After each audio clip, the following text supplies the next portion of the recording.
Hello everyone, how's it going? Billy Ballgame here, back with another video.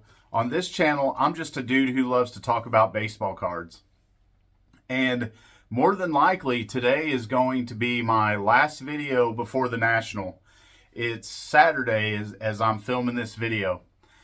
So, as you can tell by the thumbnail, my plans for the National have changed. And I'll get into that here shortly, but there are a few things that I wanted to talk about first before I get into that. So I do have a minor purchase that I picked up last week, and there's a story that goes with this card that'll maybe make you understand why I picked this up. So 1990 score traded Frank Thomas. Now this is a PSA 9, and I'm all in for about $10 on this card. I think the actual bid on the card, I think I won it for like $4.25 or something like that. So shipping was like $5.50 and then a little bit of tax. So shipping cost me more than the card did, but I love this card. I've always had a huge fondness for this card because the set that this card came in was always pretty special to me. So this is one of the first update or traded sets that I ever bought when I was a kid. 15 years old. So I actually bought this set from a local card shop in 1990 when it first came out because I loved Frank Thomas. And at the time, I was also big into hockey. And to a certain extent, I still am, but I'm more focused on baseball. And it had an Eric Lindros card in there. And Eric Lindros, if you're not a hockey fan, he was the first overall draft pick, I think in 1988 or 89. First overall draft pick in the NHL, and they thought he was basically going to be the next Mark Messier or Mario Lemieux. And he went on to have a pretty successful career. He was a Hall of Famer. Unfortunately, he had a lot of concussion-related issues that forced him to retire early. But he had a really cool card in there where he was taking batting practice in a Toronto Blue Jays uniform. And that card had significant value for back then in this set. And so I bought this set because I really wanted this Frank Thomas rookie. And really behind Ken Griffey Jr., like Frank Thomas was probably number 2 as far as players I collected and in the pantheon of my favorite players. So those 2 cards led me to buy this set. And later on, like a few years later, when I would get a driver's license and, want to take girls out on dates and stuff, like I sold a tremendous amount of my cards back when I was in high school to fund high school shenanigans. And so slowly I've been getting a lot of those cards back. And so I've bought 2 of those sets looking to find a Frank Thomas that was nice enough to grade. And then I was perusing eBay the other day and came across this one and saw how little time left it had and how cheap it was and decided to go ahead and throw some bids on it. So this is actually the third one of these that I have currently. I've got 2 that I'm going to send in to get graded at some point because I have a huge stack of cards that I want to get graded. And I don't think I've even graded anything in like a year because I've been in save my money mode. But at some point I will grade those other 2 and then I'll just keep the best one and sell the other 2. So low-hanging fruit pickup off of eBay last week. So yes, my national plans have changed, and it's really unfortunate. I've spent all this time and effort planning and saving for the National. And really, the unfortunate part about it is you all are going to have to spend an extra day with me at the National because we will be there Wednesday now. So Chris, my buddy Chris from Missouri, our buddy Tom that lives down in Jefferson City. If you're from Missouri, you're probably going to call it Jeff City. You've heard a lot of references to Jeff City on this channel. And then our other buddy, Coop. all met down at Tom's house yesterday. Chris and I went down there earlier. We had barbecue and then went back and hung out at Tom's house, looked at cards, and then Coop met us down there. So we kind of redid our plans. So we're going to be leaving on Tuesday. Everybody's going to, well, not Tom. Coop's going to meet up at my house at like 8. And then I, and Chris are going to roll out. We're going to scoop Tom up in Columbia. So we're going to drive probably to Indiana and then stay somewhere that night and then drive in for the national festivities on Wednesday because they have the preview from 4 to 8. So we'll be there for all of that. And then again, Thursday we're going to the YouTube meet and greet put on by baseball collector Mike Moynihan, and he had help from many people within the YouTube community finding a venue and all that other stuff. And I'm so excited that's happening. So if you had a part in putting all that together, thank you. And I can't wait to thank you in person at the National on Thursday night. And then again, Friday night, we're going to kind of a smaller YouTube get together. But we'll be on the floor, Wednesday, Thursday, Friday, and then we're leaving whenever we want to on Saturday. And then I think what we're going to do is drive back through Indiana and go to the Larry Bird Museum on Sunday, I think is what the plan is. So I've got my budget a little bit more finalized. I have kind of more of an idea of hotel and all that other stuff. I'm bringing $2,800 almost on the head. And I think that I'm pretty comfortable with $2,200 for my budget at the National. I may be able to push that up to $2,300, but I've got to figure out, kind of, because we have an extra travel day now, or 2 actually, because we're not driving straight there one day. So I've got to crunch the numbers, get with Tom, figure out hotel costs and all other stuff.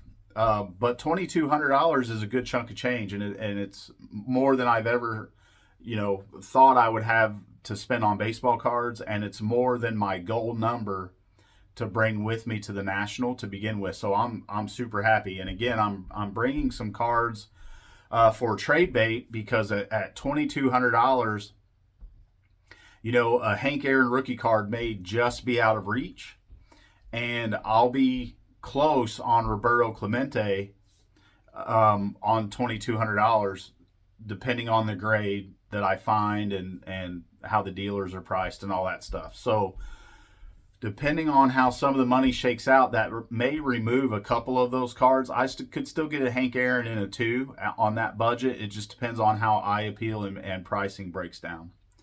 But again, the other 2 cards that I have as tier 1 on my list are great cards that I would be ecstatic to add to the collection.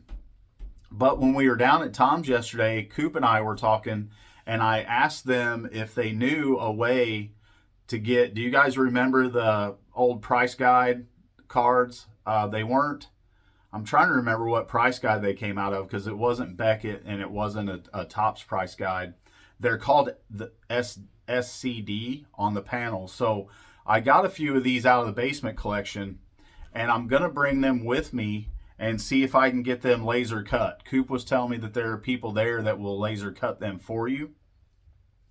So I'm going to check that out and, figure out how much they cost and all that stuff, if it's worth my time to do it, because I got several of these out of the basement collection, and I've had them the whole time kind of in their original state and was planning on keeping them that way, but they're kind of difficult to store this way, and I'm not really sure long term what I want to do with them. And as you all know, I love King Griffey Jr. And so technically this is a 1989 King Griffey Jr., which would be his rookie year.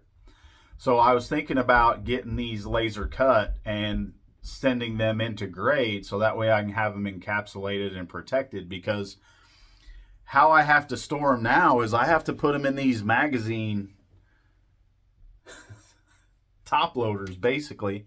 And this is way thicker than the cards, and then these sleeves don't fit right either. So nobody cares about Jaime Navarro or Jerome Walton, right? So they're the other two players on this. So I figured I would just get the Ken Griffey Jr. cut on that one. And then this one is another 1989 Ken Griffey Jr. right here. Ryan Sandberg is cool, but I won't have that cut. You know what I mean? There's just, to me, I want the Ken Griffey Juniors. That's the one I care the most about protecting and having it in an easier to store format. So I'm going to check into getting these laser cut. And if it doesn't cost too much, you know, I'll probably have it done at the National, and then I'll bring some top loaders and penny sleeves with me to keep them in until I can send them in to get graded. And then another one that's really cool, some of you might remember this one, the Michael Jordan. This is technically Michael Jordan's first baseball card. This has a 1990 trademark on it, and the upper deck came out in 1991. So this technically came out before the upper deck did. And this is a super cool card that I've always loved. I never had one of these when I was a kid. And I was able to pick all these up out of the basement collection for super cheap. And I'm happy to have them. So I wanted to, again, just get these slabs so then they're protected. And again, they're a lot easier to store. The value, they have some value to them in high grades, but that's secondary to me. Like, I won't sell these. These will stay in my collection. I don't care if they grade as 8s, 9s, 10s, or whatever. I just want to get them slabbed and protected. And I have a couple more, but some of these have surface issues and stuff like that on them. Like you can see that one up kind of right here on this, if I can get my hand on it, right here on that border on the Ken Griffey Jr. So I'll probably still have these cut at some point and slabbed, but it's not as big a priority as the Jordan and the 89 Griffies. But I remember these being in price guides. I just can't remember what price guide it actually is. But I always thought these were super cool. So that's an update for the National for you all. So again, I'm super excited. Like I said, I believe I've been to a National when I was younger. But to me, that doesn't really count because, again, I had, you know, $10, $20 to take with me and stood in line most of the time for autographs. But speaking of autographs, I figured another thing I would talk about on this video is I've shown all my autographs, like kind of piecemeal, over the year or so on my channel, but I've never done a video where I show them all together. So I figured I would go ahead and do that on this video. But the main thing was I wanted to give you an update on the National. I wanted to show you my massive $10 Frank Thomas rookie card pickup, and then talk to you about those price guide panels. But I'm going to go ahead and pause this. I'm going to get my autographs out, and if you want to keep watching and see my autographs, then you're welcome to stay. And if that doesn't interest you, I understand completely. And you don't have to watch the rest of the video. Obviously, it's a free country. Do what you want. And I don't have a lot of autographs. Autographs are something that I've more recently gotten into in the last few years. I love autographed baseballs. I think they're super cool. But for me, it was always hard to spend money on an autograph when I could buy a really cool card of that player that I would buy the autograph of. So to me, autographs have always been a struggle, but I've always loved them, and I'm hoping to get more. Now, I don't think I will ever be a full-blown autograph collector, but some of my favorite players, I would love to get autographs of them. So I'm going to go ahead and pause this and grab them, gather them all up, and then go ahead and let you peek at my autographs. I'll be right back with you.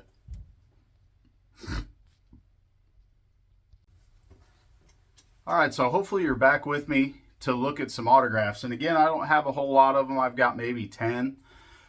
But I've been asked quite a bit on my channel about whether or not I'm an autograph collector. Like when I was on my buddy Ray from Philly's channel, he asked me about autographs. And again, I've shown most of these, but I wanted to put them all together in one video. So hopefully, again, you're still with me. So I'm not going to talk very long about some of these, and I'm kind of going to show them in order of what I think is, I'm going to say what I think are the best ones for last.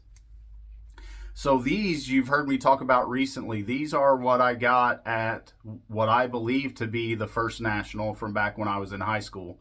And I had more hockey player autographs once upon a time. I had a Brett Hull that I sent through the mail to the Blues that he autographed and sent back. I think I sold that when I was in high school for like $10. I had an Adam Oates, who's another Hall of Famer that played on the Blues. I think I sold it for like $5 that I got at this show. So like I said, I was really kind of goofy when I was younger, as most of us were, and sold a lot of stuff. There for a while, if anything had any monetary value, like I was selling it to go running around with my buddies and doing things we probably shouldn't be doing, or take girls out on dates. So again, this is Jeff Brown, really good offensive defenseman. I love this autograph. And then here's Rick Mahar, longtime captain of the Blues, just kind of a scrappy guy. But he had a little bit of offensive skill. This is back in the old days of the NHL in the Norris division, when it was not uncommon for hockey games to have, 100 penalty minutes in a game, and sometimes more. And then Sergio Momesso, he was just kind of a tough guy, winger. Kind of not a true enforcer, but he was more of a third and fourth line guy, and if I remember right, I think he killed penalties too. Was a pretty good defensive player, but not a lot of offensive skill. So those are the only hockey autographs that I still have left. I think at one point in time I probably had 10 or so. I'm trying to remember some of the other names, but they're escaping my feeble brain at the moment. So this one, the rest of these cards that I'm going to show kind of have a story with them, and the rest of the autographs have a little bit of a story with them. This one, Scott Terry, most of you may, or some of you may know, he was kind of a middling reliever in the major leagues. Played for the Cardinals, I believe the Phillies. He had a pretty long major league career, but he was just, again, kind of a middling reliever. This is an autograph that my grandma on my dad's side got for me. I have no idea how she got it or where she got it, but I've had this since I've been 12 years old, probably. So this one's just, got sentimental value to me. And then this one, I've told the story on my channel. I was at a ball game in Busch Stadium, and a guy kind of behind the right field wall in the old Busch Stadium, they had a railing back there, and it wasn't a concourse, but it was up above the fence, and then they had an opening cut out to where they could move equipment and stuff out onto the field, where there's a railing above that, and there was a dude standing there with a fishing pole, and he had a little clip, like a document clip, and would lower cards down on the fishing pole and have players autograph them. And I thought that was genius. So I ran up there and asked him. Bryn Smith was coming up, and he was about to get Bryn Smith's autograph. And I asked him if I could put one in there too, and he's like, "Yeah, go ahead," because I used to take stacks of cards with me to games trying to get autographs. And so I put my Bryn Smith in there. He lowered them both down. Bryn Smith autographed both of them, slipped them back in the top loader, and then the guy reeled them back up, pulled my card out, and gave it to me. The unfortunate thing is it was wet when it slid into the top loader, so the autograph is smudged, but really, what is a PSA 10 autograph of Bryn Smith worth? Like maybe $5. So to me, I don't even care about that. This is just, it's about the story to me, and I will always remember that. One of the few autographs I ever got at a baseball game, as a matter of fact. This is one I got after a game, and this is another story that I've told on my channel. Bob Tewksbury had an amazing year one year for the Cardinals, kind of like out of nowhere. He'd been, kind of a journeyman, bouncing back and forth between the big leagues and the minor leagues. And then he went to the Cardinals in '89, but then in 1990, if I can get that to focus, he came out of nowhere, and I want to say no, it would have been '91 then. But he went 10 and I guess that's 10-9 in 1990. But the following year, I think he was like 12-3 or something like that, 9-3 at the All Star break, and made the All Star team.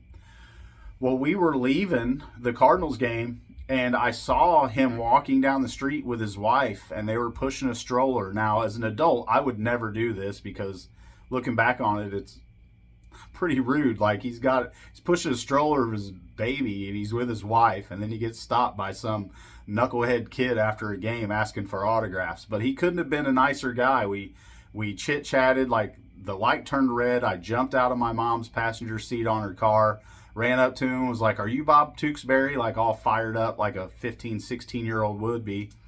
And he's like, "Yeah." And I'm like, "Awesome, can I have your autograph?" And so he signed it, and we talked about the Cardinals weren't good in the early 90s, but Bob Tewksbury had an amazing year, and I was talking about how good of a season he was having, and just genuinely couldn't have been a nicer guy, especially given the circumstances that, he's with his wife and kid. And so I've had this since then. I will never get rid of it. And then this one is Adam Wainwright. So kind of back in, I don't remember when they traded for him, 2010 or so maybe, but with the Braves, he was a highly touted prospect, it definitely in the top 100, prospect rankings. And then the Cardinals traded for him, and with every prospect or every trade that the Cardinals make, like they pump whoever we get way up. Like they make them out to sound like the next, big thing in baseball with everybody. And they did that with Wainwright. And I was like, yeah, whatever. He'll be just like, all the other guys that they've traded for that haven't done anything. But we were at I think it was a vintage, no, there was a small baseball card shop I lived in Joplin at the time, when I first started recruiting for the Army. And they had a smaller baseball card shop there, and I went in and he had this on his shelf. I think it was $10, and I recognized the name because the Cardinals had just traded for him, and totally just out of chance, I bought this card. And then Wainwright ended up being what Wainwright was, a really good, long time Major League Baseball pitcher, and really for several years a star. I think he finished with just over 200 wins in his career and kind of labored to get there because he had gotten older and lost probably, 8 miles an hour off his fastball or something like that. But just Adam Wainwright has been a fixture in the Cardinals organization for the last 20 years. And so this is definitely $10 well spent, and I'm happy to have this. All right, so that's all for the cards. Now, I'm going to show you, I have a few autographed bats. Oh, actually, hang on a second. I'm going to grab another one that I just forgot. I'll be right back with you. All right, so I just grabbed the other one that I forgot about. So here I have a few autographed bats, and I showed this on my channel. It was really after we first moved into this house, and the video didn't get very many views. So again, I figured I would, if more of you watch this, then then I'll be able to show you more of my autographs. Maybe more people will watch it. But so Chris from Missouri, if you have been around his channel for a long time, he has what he calls the State Fair find, and he bought a bunch of vintage baseball cards off a guy that his dad had collected for many, many years, and his dad passed away. Well, when he was younger, him and his dad used to go to card shows quite a bit, and they would get autographs. And last summer, he called Chris up and was like, "Hey, I have like a shed with 800 autographed bats in it. Would you want to go through them and see if we can work something out?" So what Chris is doing is Chris is selling those bats, and he may be finished, but he was selling those bats, and taking whatever percentage they worked out, and then he was buying cards for this guy, and this guy's building an amazing collection. I wish I could remember his name. A great guy, but so we went through and spent like 4 or 5 hours going through this shed, digging out all these autographed bats. And Chris was, you all know how generous a dude Chris is. So Chris gave me a couple autographed bats just for helping him. So this is Red Shane East. Again, a Hall of Famer. That's actually in the Baseball Hall of Fame as a Cardinal. Longtime player and coach, and just pretty much lifelong member of the Cardinals organization. And then the other bat I got from that, and this has a certification, by the way, the Red Shane Eats. Now, this one doesn't, but it's an Ozzie Smith autograph on an Ozzie Smith bat. Like, why would somebody fake an Ozzie Smith autograph on an Ozzie Smith bat? So some of these that don't have certifications, I might get a certification done on them at some point, but I'm in no hurry. Like, I've seen Ozzie Smith's autograph pretty much my entire life, and I know that this is a legit autograph. So again, Chris was gracious enough to just give these to me for helping him. And I have a few autographed bats, and I love autographed bats. I think they look amazing, but they're not the easiest to display or store. So I think in the future, as I get more autographs, what I will probably do is get more autographed baseballs. And I have one now that my wife got me for, I believe it was Christmas a few years ago, an Ozzie Smith autograph. And this one was selling, I believe, on Fanatics. And I just think it's really cool because it's an 82 World Series ball with an Ozzie Smith autograph of 82 World Series champs. And with this display case, and I love this. It's awesome. So I actually have 2 Ozzie Smith autographs.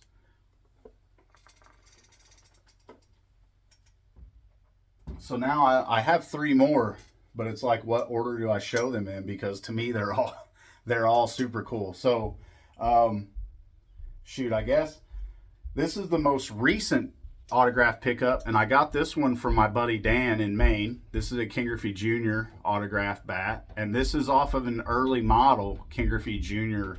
bat. Like, he didn't use these big sticks for very long in his career. I can't remember what year it was he switched. So this is probably a pretty early King Griffey Jr. autograph. I would say before 1992 or so. I could do the research on when he switched bats, but you guys know how much I love King Griffey Jr.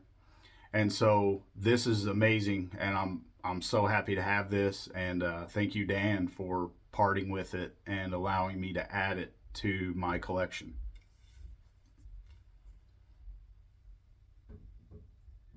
And this one has, I think it's either a Beckett authentication or a Ken Golden. I don't remember which one.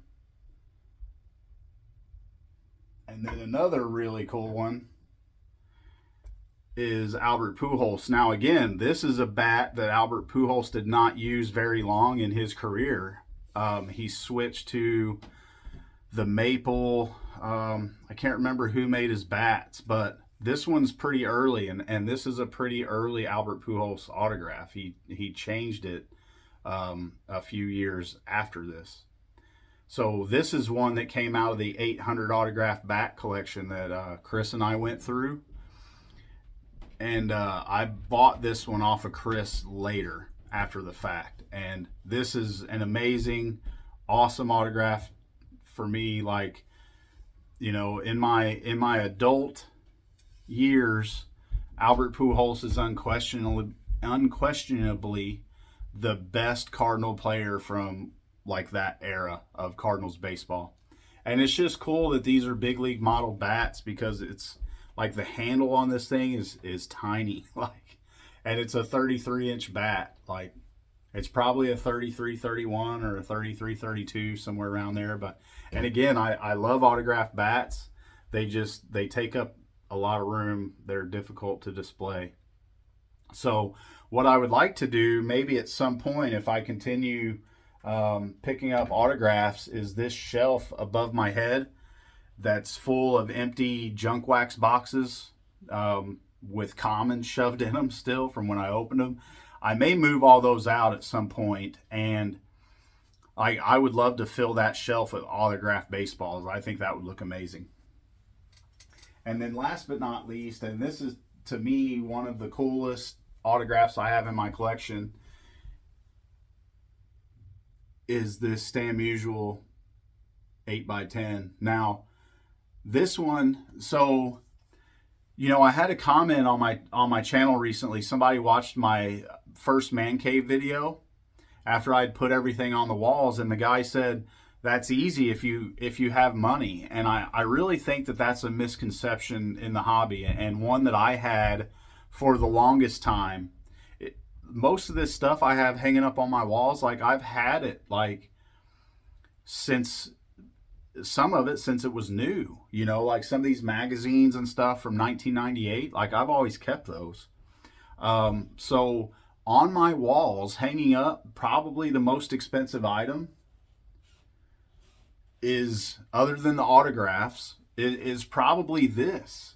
And it was $35. I bought this off of eBay, and it's got a JSA certification, I believe. Yeah, JSA. So I paid $35 for this, and probably $20 for a frame, and got it hung on the wall. And now I have a really cool piece of Cardinals history for $50. So collecting doesn't have to be expensive. I've done it on a shoestring budget for 90% of my life. Like, I have a $450 a month budget now that I'm because of the national and stuff like that, and I'm happy to have that.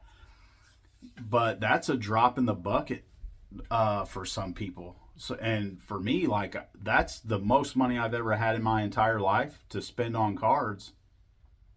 And nothing that you see in my room is expensive. Like, all of it was really, really cheap. Like the 85 World Series Cardinals fan, like I bought that at an antique store for like 10 or $15. Like, don't let cost be a deterrent for you collecting stuff that's really cool that you want to keep long term and display. Like, these Cardinals World Series posters or pictures that I have hanging up, like I bought all those when they were new. They were probably $20-$30, maybe 40 at the most. So none of this stuff is expensive. I've just had it like forever.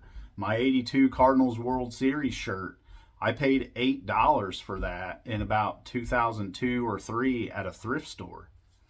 So if you have a tight budget and you're creative and you're disciplined, like, you can pick up really cool stuff that you want to keep in your collection forever. So don't let cost be a deterrent. So anyway, that's all my autographs. Again, I would like to get more. I would like to get a Bob Gibson, Lou Brock, at least the Cardinals greats. I would like to get Nolan Ryan.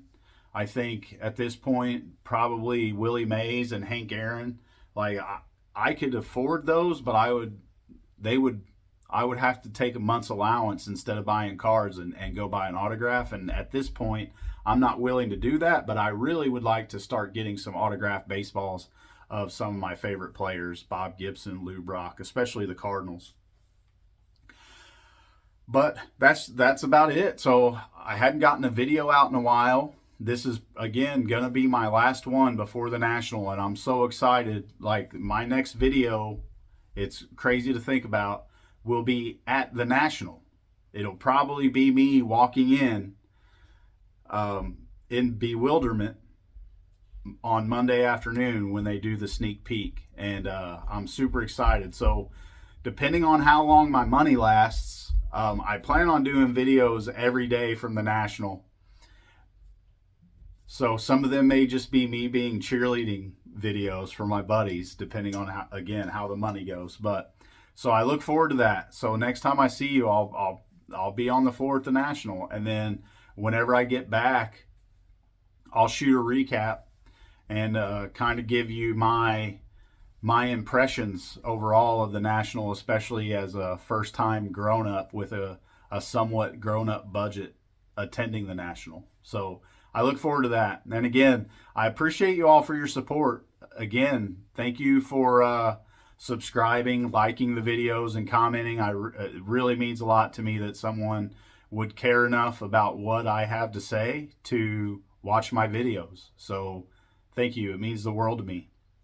And if you're still with me and you're not already, please subscribe and give this video a like. I would greatly appreciate it. And I'll see you at the National for the next one. And until then, I hope everybody has a good one, and I'll talk to you later.